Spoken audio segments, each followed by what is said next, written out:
Hello दोस्तों, आप लोगों को HD मोशन क्लासेस के यूट्यूब चैनल पर स्वागत करता हूं। आज हम लोग रेलवे ग्रुप डी के प्रीवियस ईयर्स का पार्ट 2 लेकर आए हैं।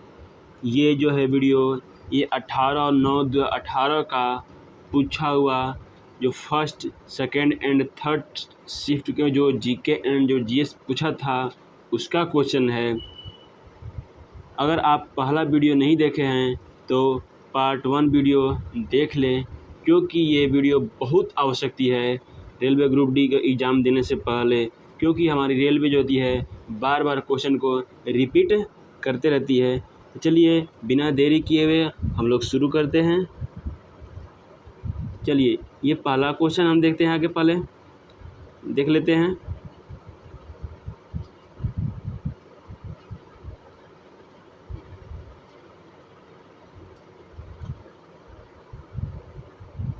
देखिए यहाँ पे लिखा हुआ है कि रेलवे ग्रुप डी 18/9/2018 का शिफ्ट फर्स्ट। तो चलिए हम लोग शुरू करते हैं। ऑक्सीजन का उपयोग करके, पहला क्वेश्चन है कि ऑक्सीजन का उपयोग करके पाइरूवेट का विभाजन किस में होता है। तो ये कहाँ से होता है जी? माइटोकॉन्ड्रिया में। यानी ये माइटोकॉन्ड्रिया जो होती है उसमें ऑक्सीजन का प्रयोग करके पाइरूवेट का विभाजन होता है। ऑक्सीजन का प्रयोग करके पाइरूवेट का विभाजन होता है। फिर आगे है कि काइनल की गति की दिशा चुंबकीय क्षेत्र के सापेक्ष कितनी डिग्री होने पर प्रेरित धारा सबसे अधिक होती है। तो जो कॉइल होती है, कॉइल की गति की जो दिशा है चुंबकीय क्षेत्र के सापेक्ष हमें 90 डिग्री रखने पर क्या होता है? प्रेरित धारा सबसे अधिक होती है। फिर बोल रहा है कि प्रकाश की किरण पानी से ग्लास तक जाती है, यह झुकता है तो सामान्य की ओर और धीमा हो जाता है। यह जो होता है जब प्रकाश की किरण पानी से ग्लास की तरफ जाती है तब ये हमारा सामान्य की ओर झुक जाती है, यानी अविलंब की ओर झुक जाती है और ये धीमा हो जाती है। फिर आगे बोला है कि 120 वाट विद्युत लैंप प्रतिदिन 8 घंटे का उपयोग किया जाता है, तो लैंप द्वारा एक दिन में प्रयुक्त की गई ऊर्जा की यूनिट्स की गणना कीजिए। बोल रहा है कि यदि आप 120 वाट के विद्युत लैंप का उपयोग कर रहे हैं, जो प्रतिदिन आप 8 घंटा का उपयोग कर रहे हैं, तो बताइए कि आप प्रतिदिन कितना यूनिट एनर्जी खपत कर रहे हैं। तो हम लोग जानते हैं कि 1000 कितना 1000 वाट बराबर हमारा 1 यूनिट होता है। कितना? 1000 वाट बराबर 1 यूनिट। यदि हम 1000 वाट को 1 घंटा जलाए तो हमारा 1 यूनिट बिजली उठता है। तो यहाँ पे 120 वाट, 120 वाट को हम 8 घंटे जलाते हैं तो कितना 12 8 96 यानी 960 वाट होगा, जो हमारे क्या 0.96 यूनिट होगा, यानी 1 यूनिट भी नहीं हो पाएगा। तो ऐसे ही हमारा ये निकल जाता है। चलिए तो आगे शुरू देखते हैं। कैल्शियम हाइड्रोक्साइड का सही सूत्र है, यानी Ca/OH का होल ट्वाइस। कैल्शियम हाइड्रोक्साइड का सही सूत्र है Ca/OH का होल ट्वाइस। चंद्रमा पर किसी वस्तु का भार पृथ्वी पर इसके भार कितना होता है? तो लगभग 1/6 गुना होता है। फिर बोला है कि आधुनिक आवर्त सारणी के किस समूह में हेलोजन रखा जाता है? तो 17वां, जो हमारा 17वां जो समूह होता है उसमें हेलोजन को रखा जाता है, जबकि जो 18वां जो समूह जो होता है वो निष्क्रिय गैसों का समूह होता है। कौन सा प्लांट बॉडी है जो जड़ों, तनों और पत्तियों में अलग नहीं होता है? तो स्पाइरोगाइरा जो है वो जो हमारा जड़, तना और पत्तियों में सेम रहता है। फिर आगे बोला है कि 2 प्रतिरोधक 10 ओम और 20 ओम सीरीज में यानी श्रृंखला में 6 वोल्ट बैटरी के साथ जुड़ा हुआ है, तो विद्युत का धारा क्या होगी? हम लोग जानते हैं कि विद्युत धारा V इक्वल टू IR होता है। क्या होता है? V IR होता है। तो आपको निकालना है क्या है? आपको निकालना I, तो I इक्वल टू V/R हो जाएगा। तो V 6 है और हमारा R कितना है सीरीज में है, तो 10 20 और 10 30 जोड़ दीजिए, तो 6/30 कर दीजिए, निकल जाएगा हमारा 0.2 एम्पियर। फिर हम लोग आगे आते हैं कि कौन से यौगिक का क्रिस्टलीकरण पानी में नहीं होता है? तो जो हमारा बेकिंग सोडा है, बेकिंग सोडा का क्रिस्टलीकरण हमारा पानी में नहीं होता है। हमारा बेकिंग सोडा का क्रिस्टलीकरण पानी में नहीं होता है।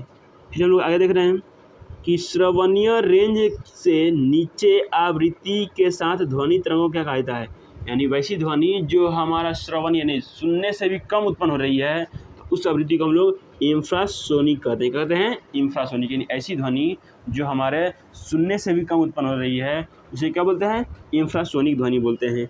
परमाणु संख्याओं के आधार पर तत्वों का वर्गीकृत किसने किया, तो हमारे परमाणु संख्या के आधार पर तत्वों का वर्गीकरण हमारा मोस्ले ने किया। किसने किया, मोस्ले ने किया।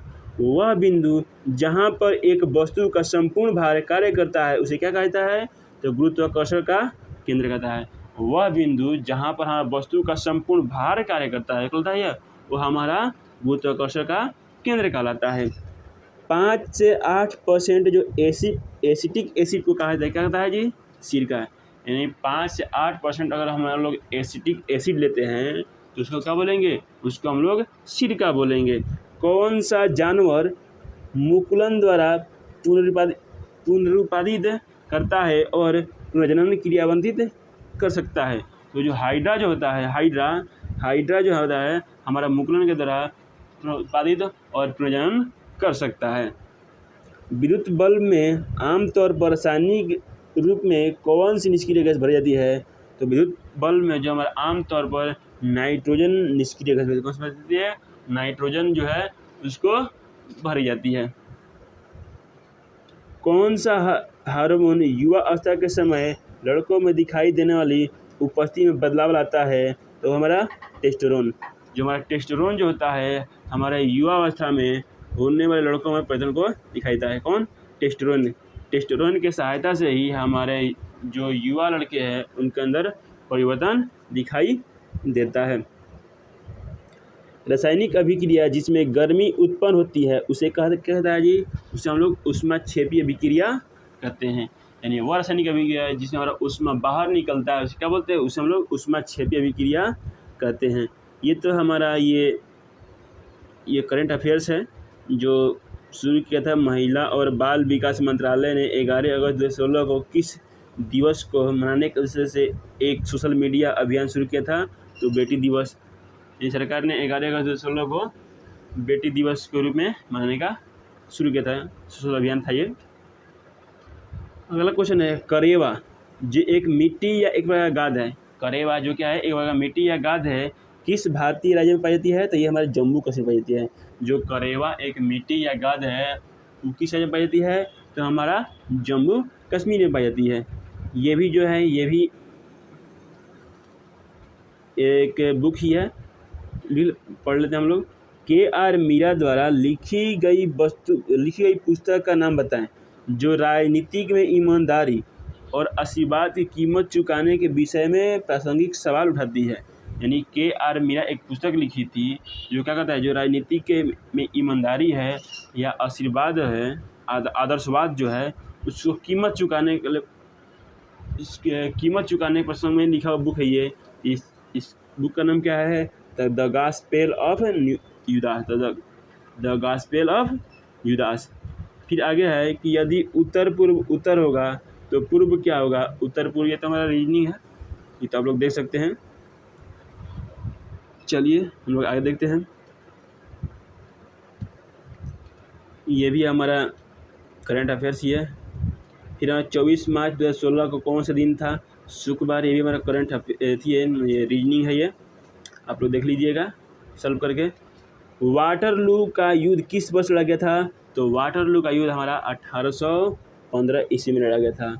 तो जो वाटरलू का युद्ध है हमारा 1815 में लड़ा गया था। यदि दक्षिण पूर्व होगा तो उत्तर क्या होगा, ये हमारा उत्तर पश्चिम होगा। ये हमारा रीजनिंग है। युजवेंद्र चहल किस खेल से संबंधित है, तो हमारे ये क्रिकेट से संबंधित है।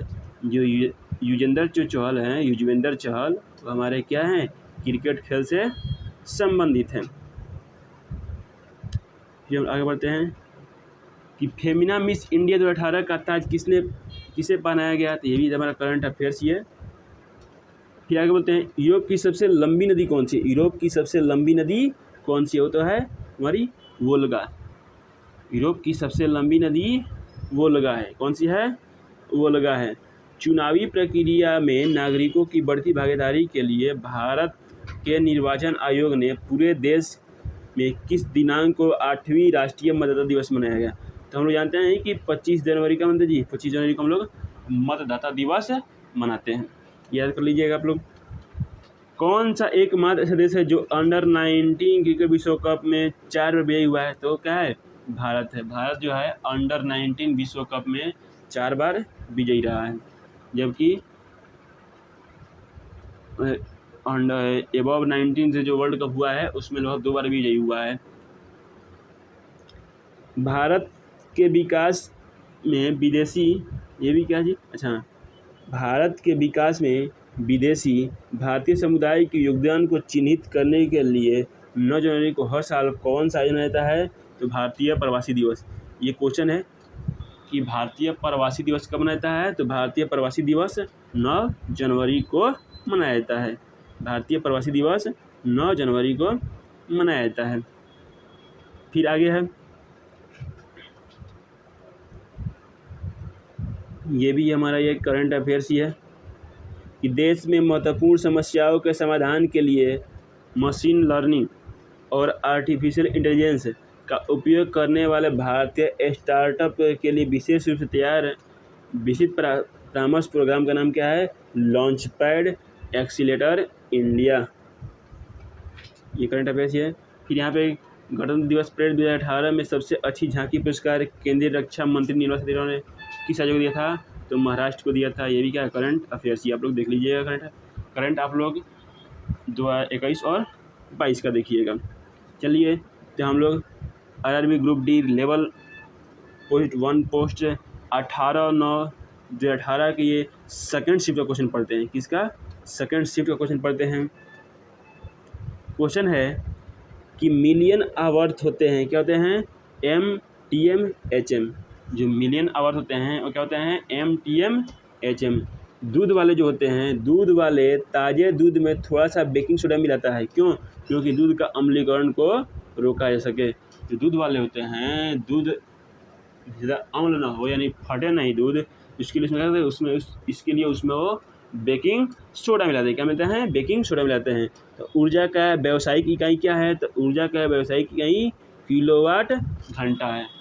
हम लोग जो ऊर्जा का व्यावसायिक यानी व्यापारिक इकाई जो हम लोग प्रयोग करते हैं उसका क्या है जी? उसका किलोवाट घंटा है। किसने वर्ष 2017 में भारतीय क्रिकेट टीम के प्रमुख कोच से इस्तीफा दिया था? तो अनिल कुंबले। ये भी करंट अफेयर्स ही है। 2017 में अनिल कुंबले ने भारतीय कोच के पद से इस्तीफा दिया था। नाबार्ड 2018 पुरस्कार से किस संगठन को सम्मानित किया गया था? Repco micro finance. ये भी करंट अफेयर्स ही है। आगे हम लोग बढ़ते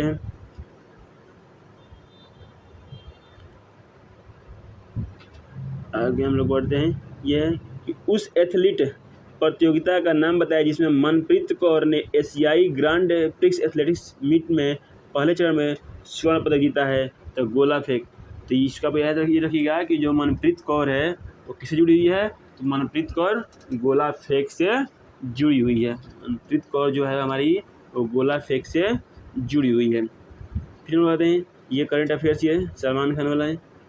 ये RBI का पूर्व गवर्नर रघुराम राजन द्वारा कौन सी पुस्तक लिखी गई है? तो I do what I do. ये पूछ सकता है कि I do what I do किसके द्वारा लिखा हुआ पुस्तक है? तो ये रघुराम राजन के द्वारा है, जो हमारे पूर्व गवर्नर थे। I do what I do जो पुस्तक है इसके लेखक कौन है? गवर्नर रघुराम राजन। गवर्नर रघुराम राजन। फिर बोला है किस कारण एस्केलेनकाइमा कोशिकाओं की दीवार मोटी होती है? तो लिग्निन। लिग्निन के कारण एस्केलेनकाइमा की कोशिकाओं क्या होती है?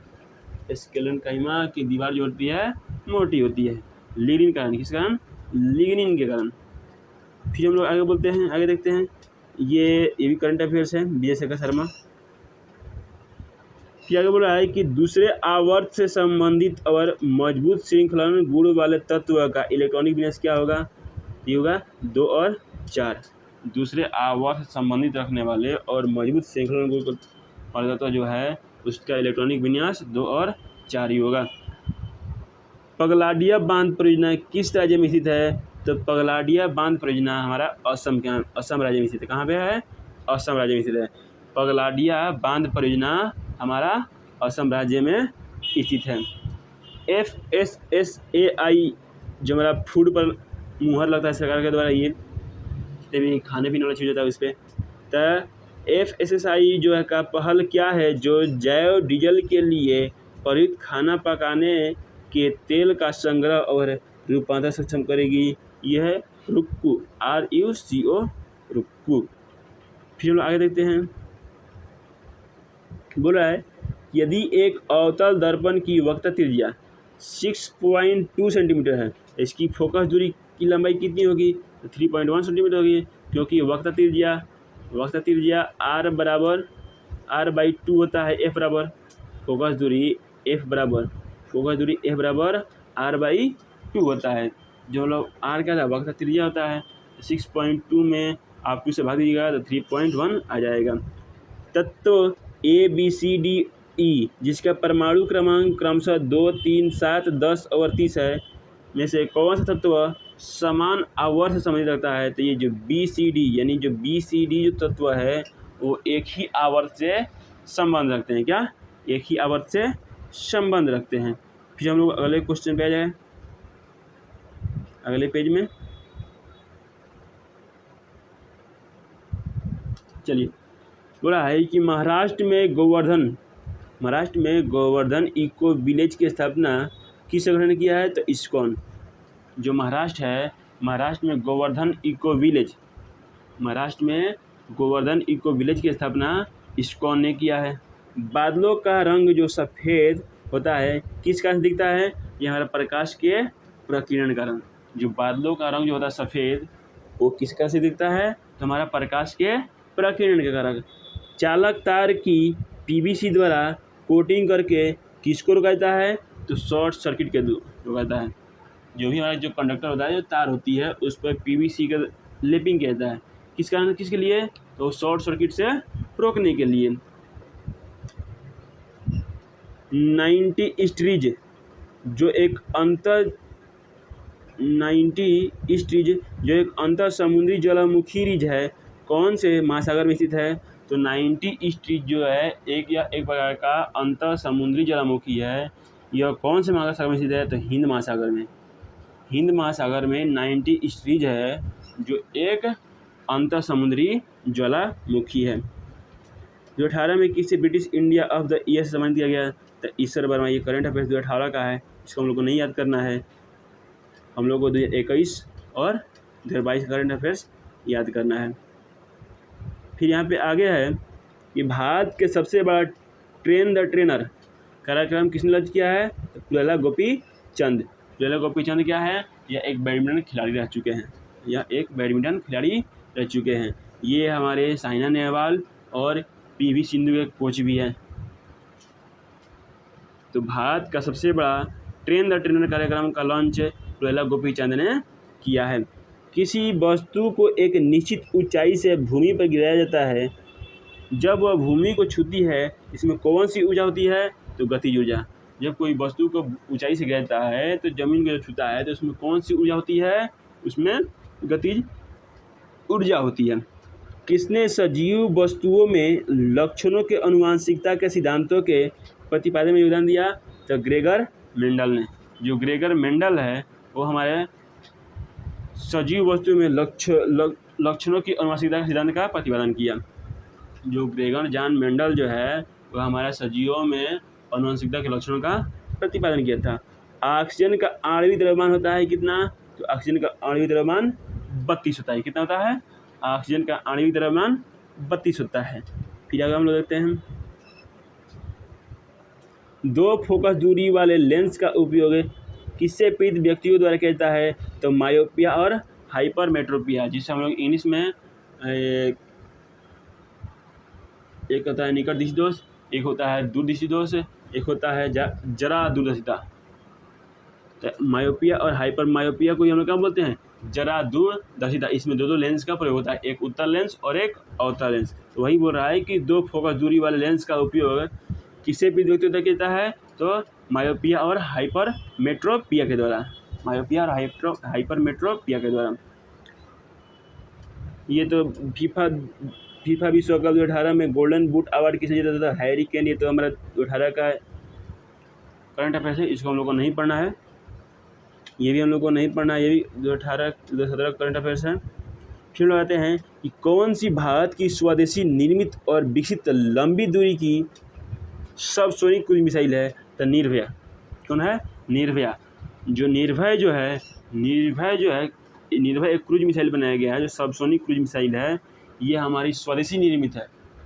निर्भय एक सबसोनिक स्वदेशी क्रूज मिसाइल है जो लंबी दूरी तक मार कर सकती है। आगे वो देखते हैं कि किसी सैटेलाइट और पृथ्वी के बीच आकर्षण का गुरुत्वाकर्षण बल किसको उत्तेजित प्रदान करता है? तभी केंद्रीय बल को। यदि कोई सैटेलाइट हो गया और पृथ्वी के बीच के जो आकर्षण का जो गुरुत्वाकर्षण बल किसको उत्तेजित प्रदान करता है? तो हमारा अभिकेंद्रीय बल को उत्तेजित करता है। गोवा पर पुर्तगालियों द्वारा किस वर्ष कब्जा कर लिया गया था? तो ये 1510 ईस्वी में।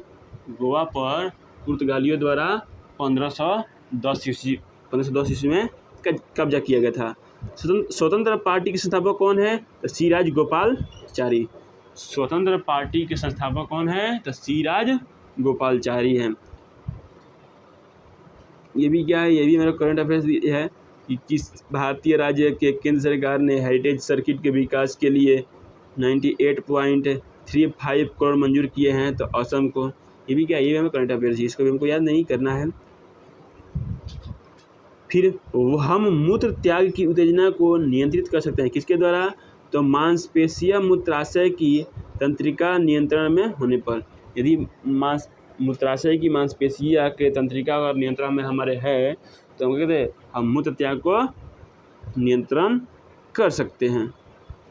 फिर आगे बोल रहा है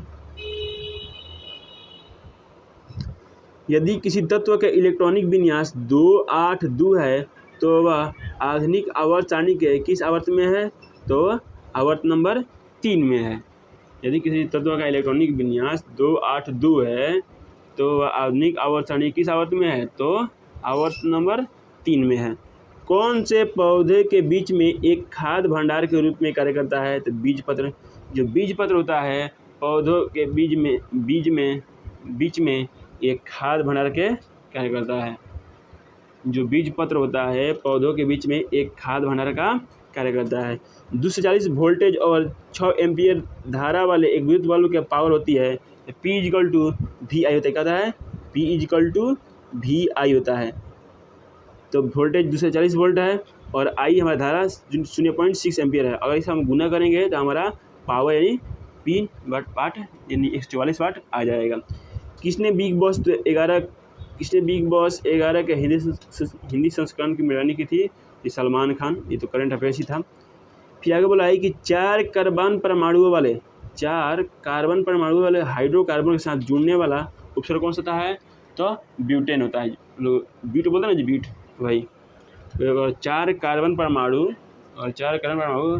हाइड्रोजन के साथ जुड़ेंगे तो क्या होगा? वो हमारा ब्यूट होगा। क्या होगा? ब्यूट होगा। अब हम लोग देख रहे हैं RRB group D level 1 post 18/9/2018 के शिफ्ट 3 का। ये कौन सा शिफ्ट का है? ये 3rd शिफ्ट का क्वेश्चन नहीं है, उसी दिन का 3rd क्वेश्चन नहीं है। तो पहला क्वेश्चन है कार्बन परमाणु में ये 12 यहाँ पे आगे लगना चाहिए। है 6C12 से क्या निष्कर्ष निकलता है? तो इससे निष्कर्ष यही निकलता है कि इसमें 6 न्यूट्रॉन है, 6 प्रोटॉन है और 6 इलेक्ट्रॉन है। 6 न्यूट्रॉन, 6 प्रोटॉन और 6 इलेक्ट्रॉन है। तीसरे आवर्त में मौजूद तत्वों में कौन सी कक्षा होती है? तो KLM। तीसरा जो आवर्त होता है उसमें जो मौजूद जो लोग इलेक्ट्रॉनिक विन्यास करते हैं तो कितने कक्ष होते हैं? उसमें तो 3 ही कक्ष भर पाएगा, KL और M। जिस परमाणु की बाह्य कक्षा में इलेक्ट्रॉनों की संख्या पूर्ण होती है उसकी संख्या होती है 0। यदि कोई परमाणु है उसका बाह्य जो कक्षा है और पूर्ण रूप से भर गया है तो उसकी संख्या होगी, उसकी संयोजकता 0 होगी, यानी वह किसी से अभिक्रिया नहीं करेगा। फिर हम लोग आगे देखते हैं।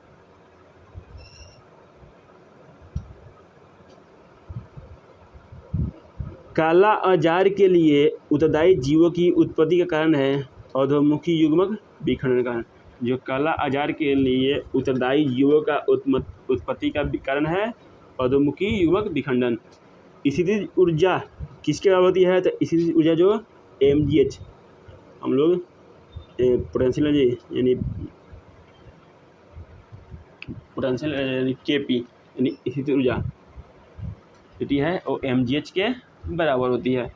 यदि 10 न्यूटन और 5 न्यूटन के दो बल एक वस्तु पर एक ही दिशा में लगाए जाते हैं तो वस्तु का कार्यगत कुल बल कितना होगा? तो 15 न्यूटन होगा।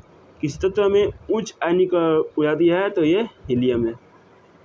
किस तत्व में उच्च आयनीकरण ऊर्जा है? तो हीलियम में। ये बोला है कि 10 न्यूटन और 5 न्यूटन को दो बल लगाया जाता है किसी वस्तु पर और एक ही दिशा में लगाया जाता है तो बल क्या होगा? 15 को दोनों जोड़ देंगे। जब दोनों हम एक ही तरह से बल लगा रहे हैं तो घड़ी और तेज से आगे जाएगी। हाँ, अगर विपरीत दिशा में रहता है तो क्या करते हैं? उसको हम लोग घटा लेते हैं। तो जो हीलियम होता है, हीलियम में आयनीकरण ऊर्जा होता है ये ऑप्शन के अनुसार, मगर सबसे ज़्यादा जो आयनीकरण होता है वो हमारा होता है ये फ्लोरीन में। किस में होता है? सबसे ज़्यादा आयनीकरण किस में होता है? फ्लोरीन में होता है। ऊर्जा उत्पादन के दौरान जब हमारी मांसपेशियों की कोशिकाओं में ऑक्सीजन की कमी होती है तो 6 कार्बन अणु कितना कार्बन अणु परिवर्तित होता है? तो 6 कार्बन अणु 3 कार्बन अणु में परिवर्तित होता है।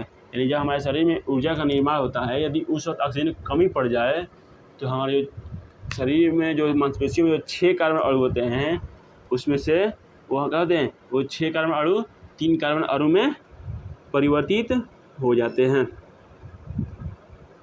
फिर आगे है कि कैल्शियम हाइड्रोक्साइड के विलयन से जब कार्बन डाइऑक्साइड गुजरती है तो बनने वाले अवक्षेप का रंग कैसा होता है? तो सफ़ेद। जब कैल्शियम हाइड्रोक्साइड यानी Ca/OH का होल ट्वाइस जब विलयन से यानी सब घोल से जब हम लोग CO2 प्रवाहित करते हैं तो हमें क्या होता है? सफ़ेद रंग का अवक्षेप बनता है। जैविक खेती के संवर्धन के लिए किस राज्य सरकार ने शून्य बजट प्राकृतिक कृषि योजना की शुरुआत की है? तो आंध्र प्रदेश। ये भी क्या? ये भी करंट अफेयर्स ही है, याद करने की जरूरत नहीं है। फिर आगे बोला है कि यदि कोई वस्तु 5 सेंटीमीटर की वक्रता त्रिज्या वाले उत्तल दर्पण से 10 सेंटीमीटर की दूरी पर रखी गई है तो इसका आवर्धन होगा। आवर्धन हो जाएगा 0.3 हो जाएगा। आवर्धन m होता है, आवर्धन m बराबर h/h यानी प्रतिबिंब की ऊंचाई बटा वस्तु की ऊंचाई। ये तो है नहीं, इसमें हमारा क्या दिया है? इसमें हमारा वक्रता त्रिज्या यानी r दिया हुआ है और उत्तल दर्पण से वस्तु की दूरी u दिया हुआ है। तो ये आवर्धन का एक और फार्मूला आता है m = -v/u। हमने जो -v/u होता है, हमको अब यहाँ से v का मान पहले निकालना पड़ेगा तो अब लोग निकाल लीजिएगा ये फोकस दूरी के फार्मूला से। त्वरण की बीमा होती है, त्वरण की बीमा L के पावर 1 m के पावर 0 t के पावर -2। यानी हम लोग जानते हैं कि त्वरण बराबर क्या होता है जी? त्वरण का बीमा होती है L के पावर 1 m के पावर 0 t के पावर -2 यानी मीटर प्रति सेकेंड स्क्वायर होता है। त्वरण का मात्रक मीटर प्रति सेकेंड स्क्वायर होता है। फिर आगे है दो सतहों के बीच सतह की अनियमितताओं के परिणाम स्वरूप क्या होता है?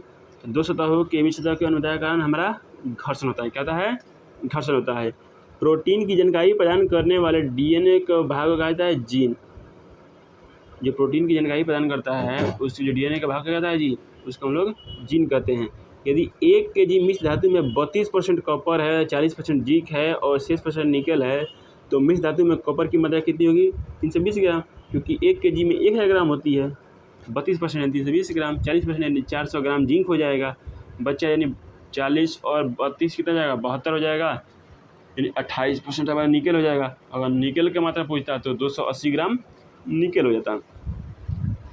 फिर आगे बोल रहा है कि इका एल्यूमिनियम को आधुनिक आवर्त सारणी में किस धातु के रूप में नामित किया गया है?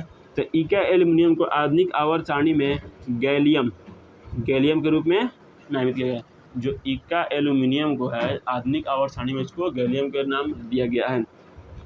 फिर आगे बोल रहा है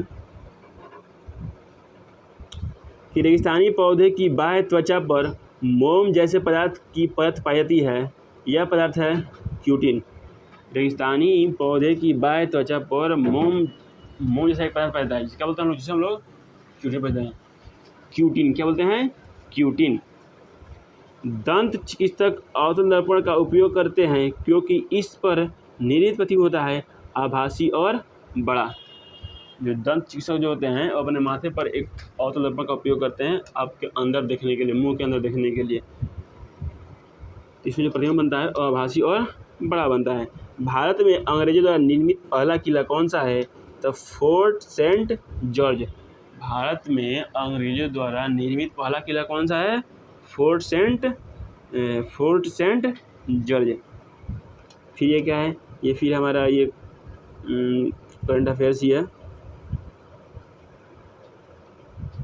ये भी करंट अफेयर्स पढ़ लेते हैं कि कौन सा राज्य में भारत के पहले विलेज ऑफ द बुक्स का उदाहरण किया गया है और उसे सार्वजनिक रूप से पढ़ने के लिए खोल दिया गया है? तो महाराष्ट्र में हम लोग एक विलेज ऑफ द बुक्स राज्य भारत के पहले विलेज ऑफ द बुक्स का उदाहरण किया गया है, जिसे खोल दिया गया है और सभी लोगों को पढ़ने के लिए। फिर आगे वो देख रहे हैं कि ब्रिटिश सरकार ने कुख्यात रोलेट एक्ट अधिनियम का पारित किया था। तो ये रोलेट एक्ट 1919 में आया था। इस अधिनियम में बिना मुकदमे के राजनीतिक नज़रबंदी की अनुमति दी गई थी। यानी ये रोलेट एक्ट ऐसा खतरनाक एक्ट था जिसमें बिना मुकदमा किए भी किसी को गिरफ्तार किया जा सकता था। ये तो रोलेट एक्ट कब हुआ था? तो रोलेट एक्ट 1919 में हुआ था। इसी रोलेट एक्ट के कारण क्या होता है? जालियांवाला बाग हत्याकांड भी हुआ था। क्या था? जालियांवाला बाग हत्याकांड भी हुआ था। फिर हम आगे देखते हैं। ये तो हमारा ये करंट अफेयर्स पढ़ने की जरूरत नहीं है, ये भी हमारा करंट अफेयर्स है, पढ़ने की जरूरत नहीं है क्योंकि हम लोग करंट अफेयर्स अभी को पढ़ना है। फिर बोला है कि गांधी सागर बांध किस राज्य में स्थित है? तो गांधी सागर जो बांध है वो हमारा मध्य प्रदेश में। कहाँ है? गांधी सागर बांध हमारा मध्य प्रदेश में है। भारत का वह पहला शहर जिसने अपने यहाँ के वाहनों पर उनके द्वारा उपयोग किए जाने वाले ईंधन के आधार पर रंगीन होलोग्राम युक्त स्टिकर चिपकाने की व्यवस्था की है? तो दिल्ली। जो दिल्ली जो है वो एक ऐसा शहर है जो उपयोग किए जाने वाले ईंधन के जो आधार है उस पर रंगीन होलोग्राम का स्टिकर वो देगा है, चिपकाने की व्यवस्था करेगा। फिर आगे है कि उस भारतीय सुपर कंप्यूटर का नाम क्या है जो विश्व में चौथे सबसे तेज सुपर कंप्यूटर है और मौसम और जलवायु अनुसंधान संबंधी कार्यों में सक्षम है? तो यह है प्रत्यूष। भारत का जो सुपर कंप्यूटर है जो बहुत तेज चलता है, भारत का तेज है सबसे तेज कंप्यूटर प्रत्यूष जो है हमारा मौसम और जलवायु अनुसंधान संबंधी कार्यों को कराने में सक्षम है। ये विश्व का चौथा सबसे तेज सुपर कंप्यूटर है। कौन? प्रत्यूष। कौन सा है? प्रत्यूष जो है विश्व का चौथा सबसे तेज कंप्यूटर है। फिर है कि चेरियल चित्रकला की एक शैली है जो हाल में ही सुर्खियों में रही है। यह किस राज्य से संबंधित है? ये तेलंगाना से है। किससे संबंधित है? तेलंगाना से है। चलिए, तो ये हमारा वीडियो समाप्त हुआ। आप लोग मेरे चैनल को सब्सक्राइब कर लें और वीडियो को शेयर करें ताकि जो अदर मेरे दोस्त हैं उनको भी फ़ायदा मिले, क्योंकि ये रेलवे जो होती है वो प्रत्येक साल अपने जो एग्ज़ाम जो लेती है रेलवे वो अपने प्रीवियस से क्वेश्चन रिपीट करते रहती है। तो इसलिए वीडियो को शेयर करते रहें और दोस्तों के बीच ताकि ज़्यादा से ज़्यादा उन लोगों को भी प्रॉफिट हो जाए और वो भी अपना जॉब पा सके। इसलिए अगर आप रोज़ ऐसे ही वीडियो देखना चाहते हैं तो मेरे चैनल को सब्सक्राइब कर लें और घंटी बजा दें, क्योंकि ये रोज़ वीडियो शाम में 9 बजे लाइव आएगी। Thank you. ओके, धन्यवाद।